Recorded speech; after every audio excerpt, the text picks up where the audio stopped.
The internet is one of the United States' most robust and growing industries. It enables free and open communication among billions, and it's been the backbone for protests around the world. But a new bill proposes we give the power to censor the internet to the entertainment industry. It's called Protect IP, and here's how it works. Private corporations want the ability to shut down unauthorized sites where people download movies, TV shows, and music. Since most of these sites are outside U.S. jurisdiction, Protect IP uses a couple different tactics within American borders. Firstly, it gives the government the power to make U.S. internet providers block access to infringing domain names. They can also sue US-based search engines, directories, or even blogs and forums to have links to these sites removed.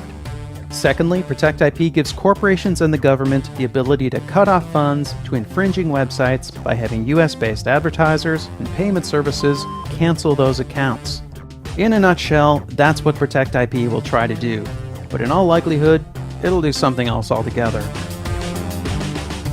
For starters, it won't stop downloaders. You'll still be able to access a blocked site just by entering its IP address instead of its name.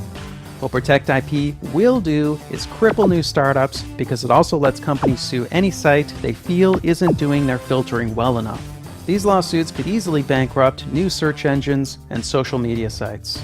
And Protect IP's wording is ambiguous enough that important social media sites could become targets. Lots of trailblazing websites could look like piracy havens to the wrong judge. Tumblr, SoundCloud, and early YouTube, wherever people express themselves, make art, broadcast news, or organize protests, there's plenty of TV footage, movie clips, and copyrighted music mixed in.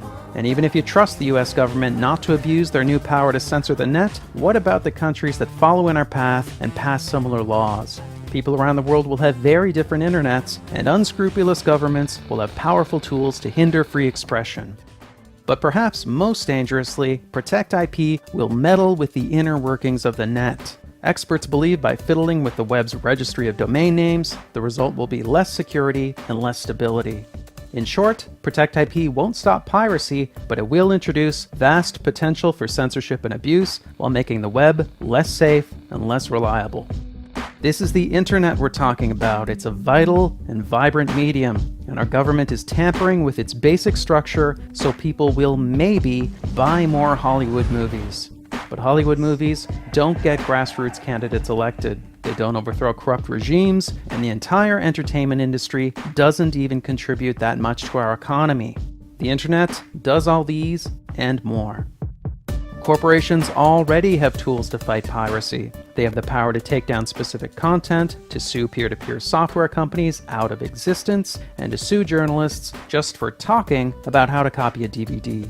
They have a history of stretching and abusing their powers. They tried to take a baby video off YouTube just for the music playing in the background. They've used legal penalties written for large-scale commercial piracy to go after families and children. They even sued to ban the VCR and the first MP3 players. So the question is, how far will they take all this? The answer at this point is obvious. As far as we'll let them. Since we made this video, Protect IP has gotten much worse and is set up for quick passage. Now, the government and corporations could block any site, foreign or domestic, just for one infringing link. Sites like YouTube, Twitter, and Facebook would have to censor their users or get shut down, since they become liable for everything users post. And ordinary users could go to jail for 5 years for posting any copyrighted work, even just singing a pop song.